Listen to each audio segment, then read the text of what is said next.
কোনো পাগল ওই অন্য মেয়ের সাথে কথা বলতে দেয় না। আর আমার তো দোষ একটা আছে, আমি মেয়েদের সাথে কথা বলি। মানে সে এখন থেকে শক্ত হয়ে থাকবে, সে এই যে 2 নম্বরে কোনো কাজ কাম করবে না। না, 2 নম্বরে কাজ তাহলে করলেও বউ ছাড়ুন না আরকি। যদি আমি সাইডে দিত, মানে তুমি 2 নম্বরে কাজ করলে। ওইটা অন্য ব্যাপার। না ভাই, বউ থাকতে কেন 2 নম্বরে কাজ হ্যাঁ, করবেন? আমার তো কথা এখানে। কেন করবা? আর 2 নম্বরে কাজ কোন দ্বারা বুঝাইতে চাচ্ছ, মানে মেয়েদের সাথে কথা বলা? মেয়েদের সাথে কথা বলা। না ওইটা তো করবো না। তাহলে 2 নম্বরে কিটা করবে? ওই বউর সাথে ঝগড়া করে এই করে। ঝগড়া তুমি আমি এমনি করতে পারবো না, আমি তোমার সাথে ঝগড়া করি না। আচ্ছা, তো আপনি একটা কারণ কথা ছাড়া তো বলবেন। কখনো ঝগড়া হয় না নাকি? আমার সাথে তো এরকম কোনো কথা হয়নি, আমি কেন বলবো? আমি এটা কইতে চাচ্ছিলাম, 4টা বিয়া সুন্নত না, তো ফরজ। বিয়ে আচ্ছা, দিচ্ছেন না 4টা কেন? বিয়ে আছে সুন্নত, হ্যাঁ, তো বউদেরকে তো মানে ভালোবাসতে হয়, আদর করতে হয়, অবশ্যই। বউয়ের কথা শুনতে হয়, বউদেরকে ঘুরাইতে হয়, যা যা ইচ্ছা স্বপ্ন পূরণ করতে হয়, আরো অনেক চাহিদা আছে। তো তার বউকে ওইগুলো সম্মান কি করতে হয়। করছে? ওই কি করছে? না সবই করছি। তাহলে এখন বিষয় হচ্ছে কি, ওরে ওরে দেই নাই কি প্রশ্ন করেন? খালি ঘুরতে নেওয়া যাবে না, আমি সময় পাই না। আমি হ্যাঁ, ও আমার সবকিছুই দেয়, কারণ একটা হাজবেন্ড তো, তুমি তো দায়িত্ব নিছো নাকি? যারা রিক্সা চালায় তারাও তো দেয়, চেষ্টা করে যে আমার বউকে খুশি রাখবো। মানে দেখেন, তারা অনেক পরিশ্রম করে, যদি আপনার 500 টাকা ইনকাম করে, তো ওই জায়গা থেকে মানে উনি চেষ্টা করে যে আমার বউর জন্য, আমার বউ কি খাইতে চাই আসলে, অন্য কিছু পারুক আর না পারুক, খাবার জিনিসটা ঠিক নিয়ে যাবো, দেখেন আপনি টাকা মানে নিয়ে যাবো। তো তুমি তো সেম করো, ঠিক আছে, কিন্তু ওই যে মেয়েদের সাথে তুমি কথা বলো না, এই জিনিসটা আমার একদম পছন্দ না, সবকিছু আমার পছন্দ। আমি কি আলো হাসান যে 3টা বিয়া করুক সংসার হয়ে গেলাম? এই নিজে তো মতো বললা। 3টা বিয়া করলে 3টারই পারবো আমি, এই ক্ষমতা আমার আছে তো, নাকি কোন আপনারা?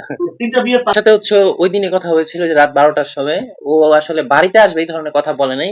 সে বলছিল যে এই, মানে ওর বাসায় যেতে, ওর বাবা মা আছে, বিষয়টা আর কি। আমি বলছিলাম যে এই বিষয়ে কোনো ভিডিও করবেন, ভিডিওতে বলবেন, যদি বলেন তাহলে আমি আসবো। মানে আমি ভিডিওর উদ্দেশ্যে করে বলা হয়েছিল, ওর বাসায় যাওয়ার উদ্দেশ্যে। আমি এতটুকু জানি সে কথা বলে কেমন সাথে, এটা আমি জানি না। আর আমি শুধু ওর নামই শুনছি, কিন্তু সে কি আমি জানি না, তাকে চিনি না এখন পর্যন্ত, দেখিনি। হ্যাঁ, আলম হাসানের সাথে আমার খুব ভালো সম্পর্ক ছিল। সেও মানে খুব নমনীয় ভদ্রভাবে সবসময় আমার সাথে কথা বলতো। কিন্তু এই যে মেইলি ঝামেলার জন্য সে তার সাথে এখন ওই মাঝখানে আবার আমি দাওয়াত দিয়ে নিয়ে আসছিলাম যে ভাই যা হইছে বাদ দেন, বাসায় আসেন। আপনারাও তখন জানেন, মনে হয় আসছিল যে ওই আমার যে সাবার যে পার্লারটা উদ্বোধন হয় তখন আসছিল। তখন তো ঝামেলা শেষে, এখন আবার নতুন করে সে আইসে এগুলো বলতেছে। আচ্ছা, আপনার স্ত্রী আপনাকে স্বামী হিসাবে 100-তে 99 দিয়েছে। আপনি আপনার স্ত্রীকে স্ত্রী হিসাবে 100-তে কত দিবেন?